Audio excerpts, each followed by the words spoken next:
big a trade deficit and loss of jobs for the American worker, and how much more dangerous proliferation has to exist before members of this House of Representatives will say, I will not endorse the status quo. As I mentioned, it's about jobs, proliferation, and human rights. And there are those who say we shouldn't link human rights and trade and proliferation and trade. I disagree. But if we just want to take up this issue on the basis of economics alone, indeed, China should not receive most favored nation status for several reasons that I'd like to go into now. I'd like to call the attention of our colleagues to this chart on the status quo that the business community is asking each and every one of us to endorse today. Right now, we have a $34 billion trade deficit with China, the 1995 figure. It will be over $40 billion for 1996. Since the Tiananmen Square massacre, this figure has increased 1,000%, from $3.5 billion then to about $34 billion now. In terms of tariffs, I think it's interesting to note that the average U.S. MFN tariff on Chinese goods coming into the United States is 2%, whereas the average Chinese MFN tariff on U.S. goods going into China is 35%. Is that reciprocal? On exports, China only allows certain industries into China, of U.S. Industries into China, and therefore only 2% of U.S. exports are allowed into China. On the other hand, the U.S. allows China to flood our markets with a third of their exports, and that'll probably go over 40%. And it's limitless because we have not placed any restriction. In terms of jobs, this is the biggest and cruelest hoax of all. Not only do we not have market access, not only do they have prohibitive tariffs, not only are our exports not let in very specifically, but China benefits with at least 10 million jobs from U.S.-China trade. The president, in his statement, requesting this special waiver, said that China trade supports 170,000 jobs in the United States, 170,000 jobs, whereas our imports from China support 10 million jobs at least. Fact is that U.S.-China trade is a job loser.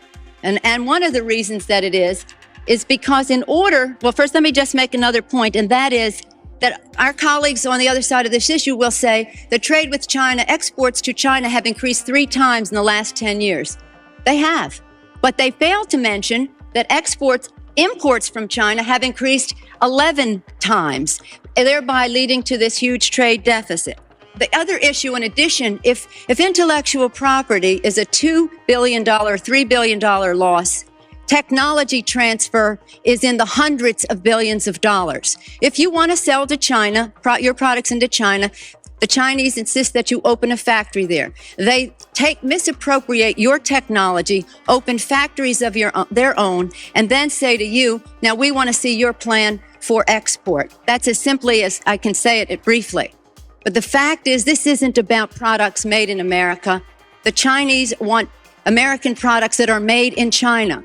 And the most serious of these transfers of technology are in the airline industry, where Boeing tail sections of the Boeing 737s were mostly made in Wichita, Kansas.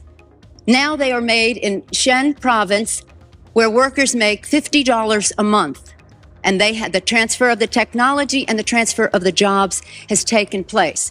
General Motors, Ford, they're all fighting to get in to build factories there so they can make parts there. They want MFN so they can get those parts back into the United States. So we are exporting not low-tech jobs and textile jobs. We're exporting our technology. Now, if you take a country the size of China with the very cheap, and in some instances, slave labor, the lack of market access, the rip-off of our intellectual property, the transfer of technology, a country that is not willing to play by the rules in any respect in this trade relationship, you have a serious threat not only to our relationship, but to the industrialized world. And if there's one message that I want our colleagues to understand today and our constituents, is that on this day, your member of Congress could have drawn the line to say to the President of the United States, do something about this U.S.-China trade relationship that is a job loser for the United States. And this brings us to the point that others have said, well, we can't isolate China. Do you think for 1 minute that with 10 million jobs at least, and $35 billion and be over $40 billion this year in a trade surplus, all those billions of dollars in surplus, that the Chinese are going to walk away? Where are they going to take 35 to 40% of their exports? A few moments later. Breaking news. The sun is shining, inflation is down, and tariffs are, somehow, good for consumers? Welcome to another episode of Reality versus Alternative Reality. That the president, everybody in Washington, whether they want to admit it or not, knows that this president is right when it comes to tariffs and when it comes to trade. In fact, Democrats have long said that the United States of America has been ripped off by the countries around the world. They just don't want to admit it now because it's President Trump who is saying that. In June of 1996, Nancy Pelosi spoke on the House floor. She urged her colleagues at the time to fight against the status quo trade policies that had contributed to America's trade deficit with China. In fact, Nancy Pelosi said, how far does China have to go? How much more repression? How big a trade deficit? How many jobs have to be lost for the American workers? How much dangerous proliferation has to exist before members of this House of Representatives will say, I will not endorse the status quo?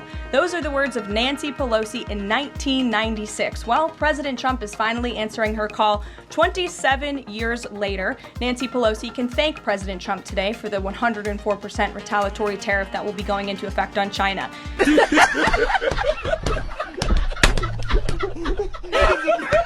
Yo!